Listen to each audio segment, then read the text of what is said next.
Good morning, friends. My today's talk is on change of states of matter. Change of states of matter. Can matter change its state? We have already told you that there are three states of matter: solid, liquid and gas. First question is, can I convert solid into liquid and liquid into gas, or vice versa? Can I change gas into liquid, liquid into solid? The answer is yes, we can convert matter from one state into another state. Let us see how. Solid, liquid, gas. It is possible to convert solids into liquids and liquids into gases. Similarly, we can convert gas into liquid and liquid into solid. There are two important factors which we can apply. One is the temperature. Second is the pressure. What we are trying to say that we can change the temperature and convert solid liquid into gas, or we can change the pressure also to bring the conversions of one state of matter into another. Let us see how and why it will take place. When I talk of solid, we have already told you in solid the particles, the atoms, ions or molecules are very closely packed, and in liquid they are less closely packed, they are freely moving, and in gas they are completely freely moving at a energy which is higher than that in liquids or in solids. What I am trying to say,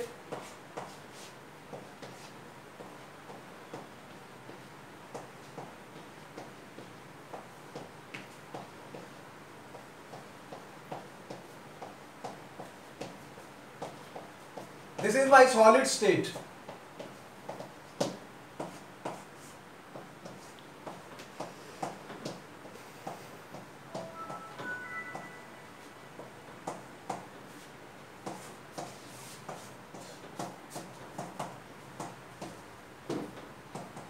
As you can see that I can use kinetic theory of matter to explain the conversion of one state of matter into another.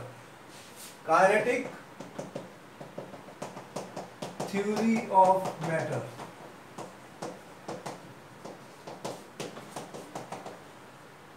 The main difference is that how much energy these particles are having. If I increase the energy by increasing the temperature, by heating the solid, what will happen? These particles of the solid will start moving with a greater velocity, with a greater kinetic energy. So they will have more kinetic energy to move. They will move from solid to liquid and then liquid to gas if I keep on heating. So this is what I am talking about, the kinetic theory of matter. By increase of temperature, by giving heat to the solid, it is possible to convert solid into liquid and liquid into gas. The process of conversion of solid into liquid is called fusion. And if I convert liquid into gas, this is called vaporization. That means if I give heat, then I can go from solid to liquid, liquid to gas. And if I withdraw the heat, what will happen? This process is called freezing. If I withdraw the heat, what will happen? The gas can condense. This is called condensation into liquid, and liquids can solidification. The liquid can solidify to form the solids. So temperature is a very important factor which we will discuss first before we talk of the effect of pressure. Let us see what we want to do in this.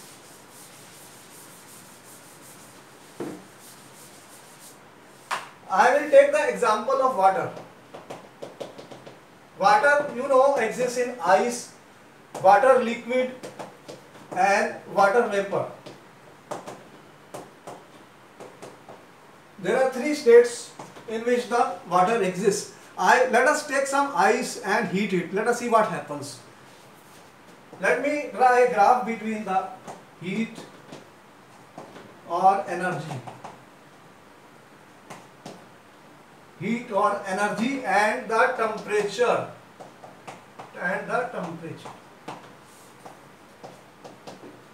What is happening is that I take some solid ice cubes and I start heating it. You will see that the melting point of ice is 0 degree centigrade, but let us see actually how it will look like in a particular graph which we have seen. Supposing I started with minus 20 degree Celsius. Supposing the ice was at minus 20 degree Celsius, I start heating it. What will happen? The temperature of the ice will start increasing.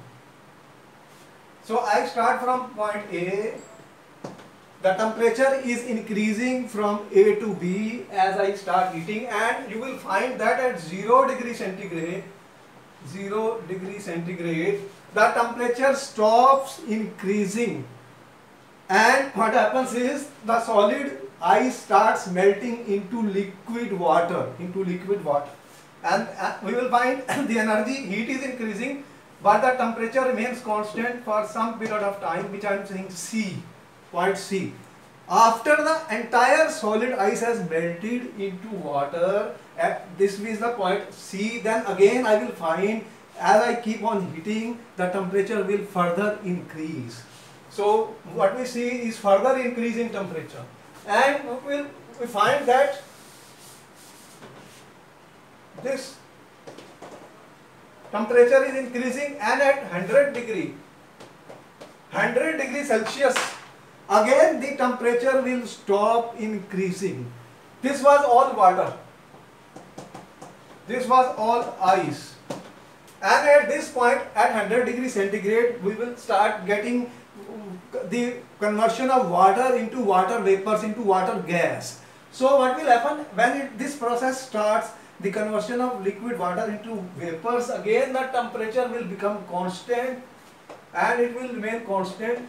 This point I am saying D to E.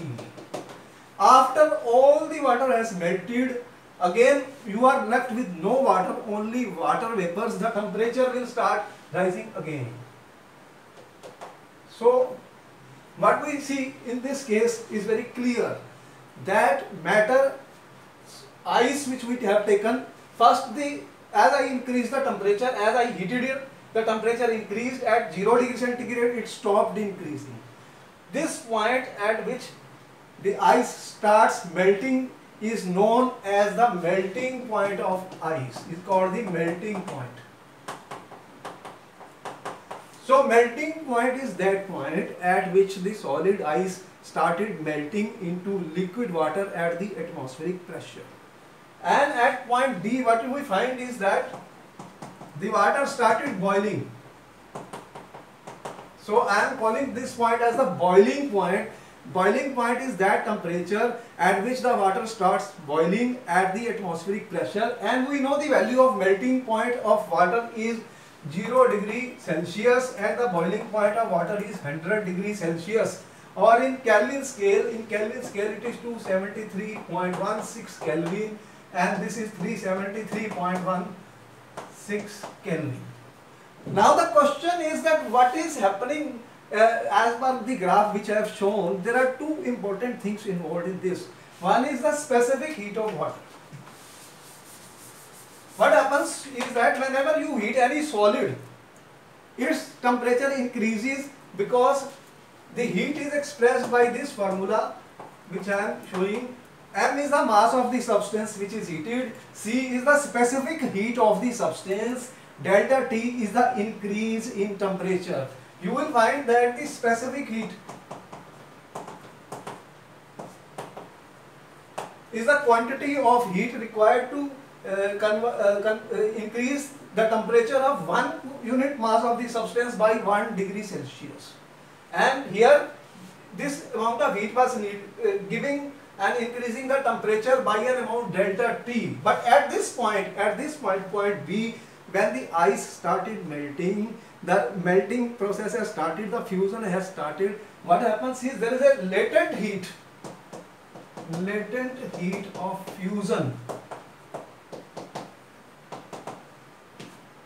What happens is that there is a latent heat of fusion which is absorbed by the the matter, because the matter particles were held by the forces of attraction. In order to break those forces of attraction, this energy was stored in the form of potential energy that must be supplied. So therefore that heat which is coming from point B to C goes in converting the solid ice into water and is called the latent heat of fusion of ice, or latent heat of fusion of any other solid if I would have taken. That we know that the latent heat of fusion of ice is latent heat of fusion of ice. Latent heat of fusion of ice is 80 calories per gram. That means 80 calories is the heat which will be used by 1 gram of ice to get it converted into liquid water, and therefore this temperature does not increase. Once you reach point C, when all the ice has melted, again the temperature keeps on increasing, because then we have the specific heat of water. Specific heat of water is involved by the formula which we have already told you. The formula for the latent heat is Q is equal to M into L. M is the mass of the substance, L is the latent heat of the substance, and Q is the quantity of heat. So what we find, once we reach point D, then again the vaporization starts. That means at that time you have liquid as well as water vapors have started forming, and this process happens at 373.16 Kelvin in the case of the water, and therefore there is no increase in temperature because latent heat of vaporization is required. Latent heat of vaporization, and we know that value is about 533 calories per gram. So you can see that the latent heat of vaporization is much higher than the latent heat of fusion of water.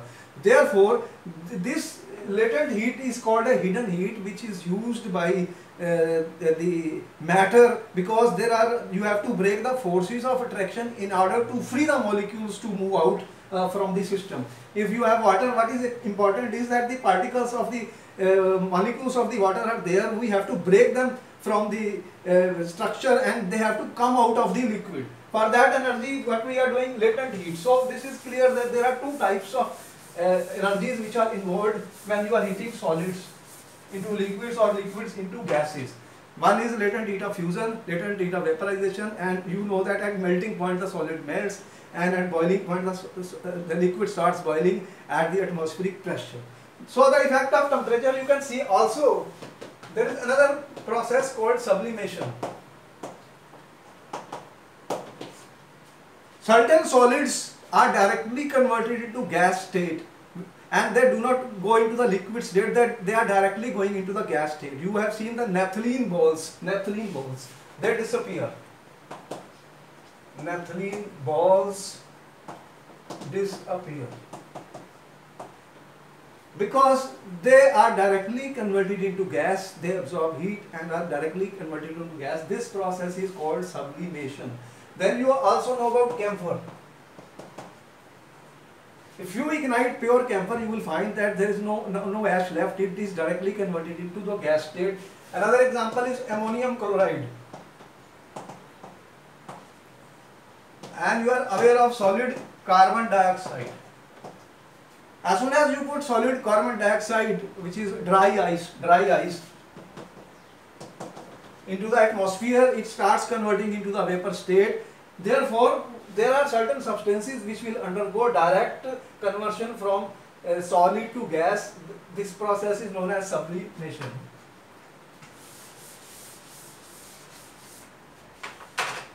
Hence, we can say that by increasing the temperature, we could convert solid into liquid and liquid into gas, and we can explain this by the kinetic theory of matter, that the kinetic energy of the particles increases and therefore they are free to break from the surface of the water molecules and convert into gas state.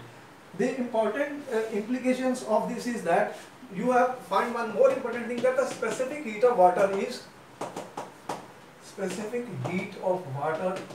is large, which is 1 calories per gram per degree Celsius, which is equal to 4.186 joules per gram per degree. You can see that this is quite a very large and high value. This value is quite large. You can see water can store large amount of energy. Even if you heat water or even if sunlight is falling on sea or other, water has a capacity to store the heat. It does not boil so fast and so immediately. That is what makes the aquatic life possible. Imagine the specific heat of water was low, then what will happen? It will evaporate. As soon as the sun shines, it will evaporate. There will be no water in the liquid form. And one more thing I want to tell you, what is the secret of the high specific heat of water? And what is the secret of the high latent heat of water you have seen or vaporization? The secret is the hydrogen bonding. Water is very unique and very special substance which makes life possible on earth.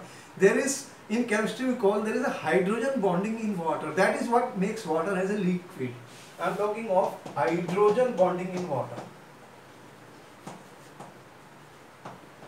We are trying to say that in water, the molecules of the water are attracted, are held up by a bond which is called hydrogen bond, and that hydrogen bond has to be broken when you change solid ice into liquid and liquid into vapor. You will need more energy because these particles are held by a force or by a potential energy which is hydrogen bond here. Unless that energy is supplied, the molecules are not free to move, hence they cannot escape the liquid surface and the vaporization process cannot take place. And this property of water is very important. That is what makes life possible. That's why I discussed about the unique nature of the water. Very important factor